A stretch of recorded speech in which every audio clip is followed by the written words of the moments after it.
যুবক তরুণ ভাইরা, আসসালামু আলাইকুম। আপনারা অবগত আছেন আজকের এই মানববন্ধন এবং সাংবাদিক সম্মেলনের মুখ্য উদ্দেশ্য সন্ত্রাসী তানজিরি বাহিনীর হাতে আমাদের এই ৫-৬টি গ্রাম একেবারে জীর্ণ অবস্থায় দীর্ঘদিন যাবৎ বিরাজ করছে।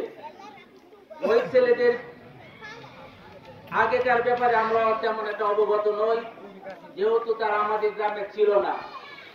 প্রায় ওই ছেলের জন্মের পর থেকে গত ২ থেকে ২.৫ বছর আগে আমাদের গ্রামে প্রবেশ করে এখানে একটি বাড়ি নির্মাণ করে তার বাবার সম্পত্তিতে।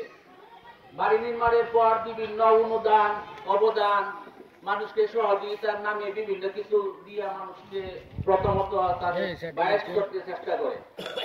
এক পর্যায়ে এই এলাকা প্রথমত যে আজিজুর নামে একটা ছেলে আছে, প্রথম আক্রমণ করে তার বাড়িতে একাধারে চলিবাসার চার দোয়ানদার জুয়েল, কাটলিপাড়া গ্রামের নির্বাসী মোহাম্মদ সুজন সরকার তার বাড়ি উচ্ছেদ পর্যন্ত করে দিয়েছে। এইভাবে একের পর এক সন্ত্রাসী কর্মকাণ্ড সে চালিয়ে যাচ্ছে, যার ব্যাপারে আমরা এক পর্যায়ে আজকের এই পরিস্থিতিতে বাধ্য হয়েছি।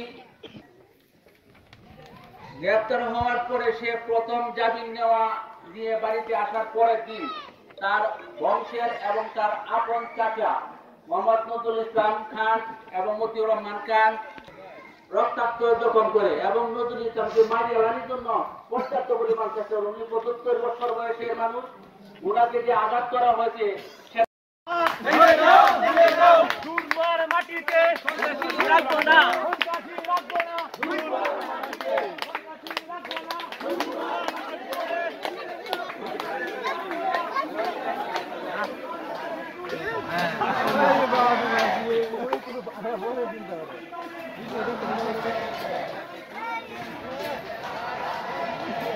আইনা